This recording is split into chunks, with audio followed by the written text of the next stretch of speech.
नमस्कार सभी को। दोस्तों, आज के वीडियो में हम बात करेंगे राष्ट्रीय वन अकादमी देहरादून द्वारा निकाली गई भर्ती के बारे में।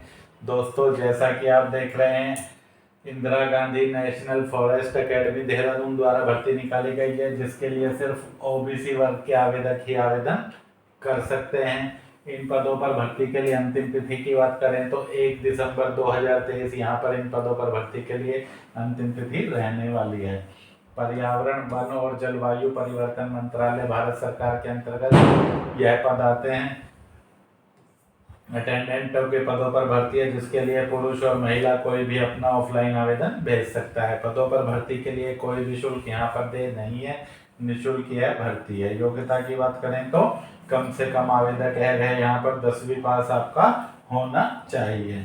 पद की बात करें तो ओबीसी के लिए सिर्फ एक ही पद यहाँ पर है, क्लासरूम अटेंडेंट ग्रुप सी का यह पद है, जिसके लिए आयु की बात करें तो 18 से 28 वर्ष प्लस ओबीसी की 3 वर्ष की छूट, यानी कि 18 से 31 वर्ष तक के आवेदक इन पदों पर भर्ती के लिए अपना आवेदन भेज सकते हैं।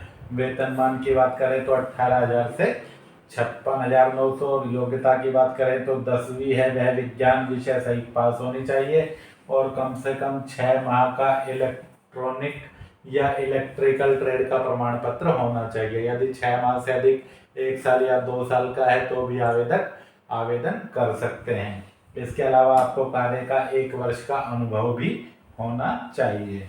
आवेदन पत्र की बात करें तो आवेदन पत्र आप अपने गांव या शहर के फार्म विक्रेता से, सीएससी सेंटर से, ई मित्र जन सेवा केंद्र से प्राप्त कर सकते हैं, या फिर किसी भी ऑफलाइन फार्म को आप vacancyforum.com से डाउनलोड कर सकते हैं। पदों पर भर्ती के लिए किसी भी आवेदक को कोई शुल्क यहाँ पर नहीं देना है।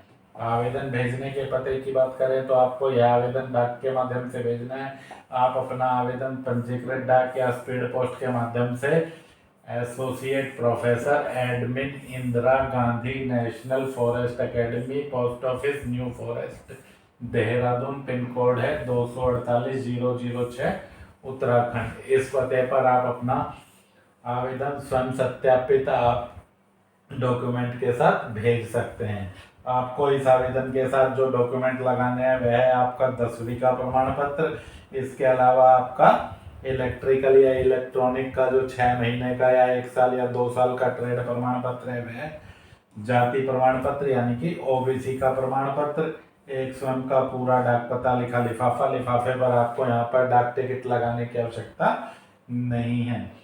एक अतिरिक्त पासपोर्ट आकार का फोटो आपको भेजना है, जो आपका सेल्फ अटेस्टेड होना चाहिए, यानी कि फोटो पर आपको अपना हस्ताक्षर भी करना है। इसके अलावा आपको अनुभव प्रमाण पत्र की प्रतिलिपि भी इस आवेदन के साथ संलग्न करके भेजनी है। महत्वपूर्ण निर्देशों की बात करें तो आपको आवेदन वाले लिफाफे पर application for the post of classroom attendant category OBC भी लिखना है।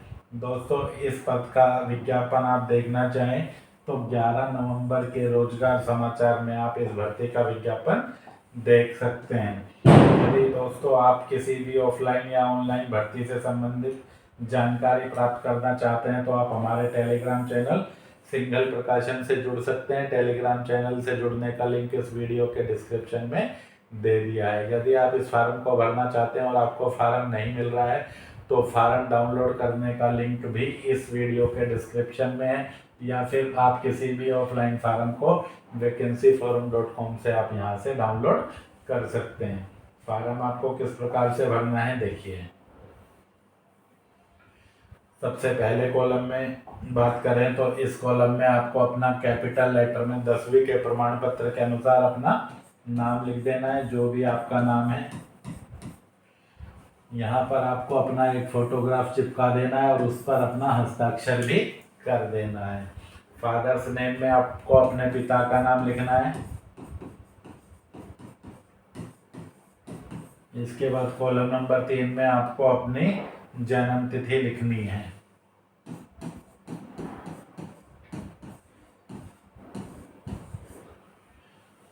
इसके बाद कॉलम नंबर 4 में यदि पुरुष आवेदक हैं तो मेल लिखें, यदि महिला आवेदक हैं तो फीमेल आप इसमें लिखें। कॉलम नंबर 5 की बात करें तो मैरिटल स्टेटस, यदि आप मैरिड हैं यानी शादीशुदा हैं तो इसमें आपको मैरिड लिखना है। यदि आप अविवाहित हैं तो फिर इसमें आपको अनमैरिड लिखना है। नेशनैलिटी रिलीजन कॉलम नंबर 6 में नेशनैलिटी में सभी को इंडियन लिखना है, और रिलीजन में जो भी आपका धर्म है वह धर्म आपको लिख देना है। कॉलम नंबर 7 की बात करें तो कैटेगरी में सभी को ओबीसी लिखना है। यदि आप ओबीसी के अलावा अन्य वर्ग से संबंधित हैं तो इन पदों पर भर्ती के लिए आप पात्र नहीं हैं। इसके बाद कॉलम नंबर 8 में आपको अपने संचार का पूरा पता लिख देना है। कॉलम नंबर 9 की बात करें तो कॉलम नंबर 9 में आपको अपना मोबाइल नंबर और ईमेल आईडी दोनों लिख देनी है। कॉलम नंबर 10 की बात करें तो सीरियल नंबर में एक एग्जाम पास होने में आपको matriculation, name of school, board, university, जिस भी बोर्ड से आपने 10वीं की परीक्षा पास की है वह, ईयर ऑफ पासिंग में जिस भी सन में आपने यह परीक्षा पास की है, सब्जेक्ट में सब्जेक्ट आप एज पर सर्टिफिकेट लिख दें क्योंकि स्पेस यहाँ पर छोटा है। टोटल मार्क्स में जितने नंबर, मार्क्स ऑब्टेन्ड में आपने जितने प्राप्त किए वह, प्रतिशत ऑफ मार्क्स में आपने जितने भी प्रतिशत 10वीं में प्राप्त किए वह, और डिवीजन में फर्स्ट सेकंड थर्ड जो भी आपका डिवीजन है वह लिख देना है। इसके अलावा आपने जो भी डिप्लोमा या ITI किया है उसका विवरण देना है, किस बोर्ड यूनिवर्सिटी से किया है, कौन से सन में किया है, इलेक्ट्रिकल था आपका ट्रेड या इलेक्ट्रॉनिक्स था, जो भी आपका ट्रेड था वह यहाँ पर लिख दें।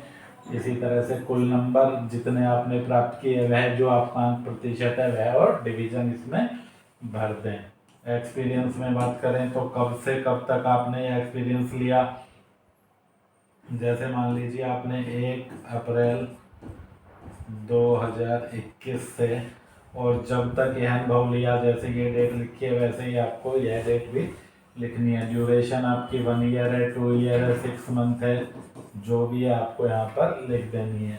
डिटेल ऑफ एक्सपीरियंस, किस टाइप का आपका एक्सपीरियंस है वह लिख देना है। नेम ऑफ ऑर्गेनाइजेशन, किस कंपनी या किस संगठन में आपने अनुभव प्राप्त किया है उसका नाम यहाँ पर लिख देना है। इसके बाद कॉलम नंबर 12 की बात करें तो चेकलिस्ट, यानी कि आप इसके साथ कौन कौन सा डॉक्यूमेंट लगा रहे हैं।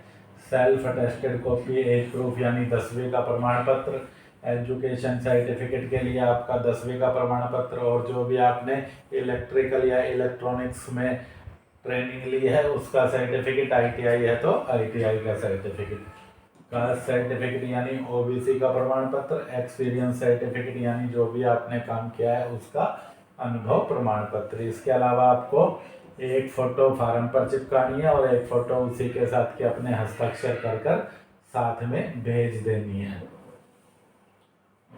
प्लेस में आपको अपने गांव या शहर जहां पर भी आप निवास करते हैं उसका नाम लिख देना है। डेट में जिस भी तिथि को आप यह फॉर्म भर रहे हैं वह तिथि आपको दर्शा देनी है। यहाँ पर आपको रनिंग स्क्रिप्ट में अपना हस्ताक्षर कर देना है।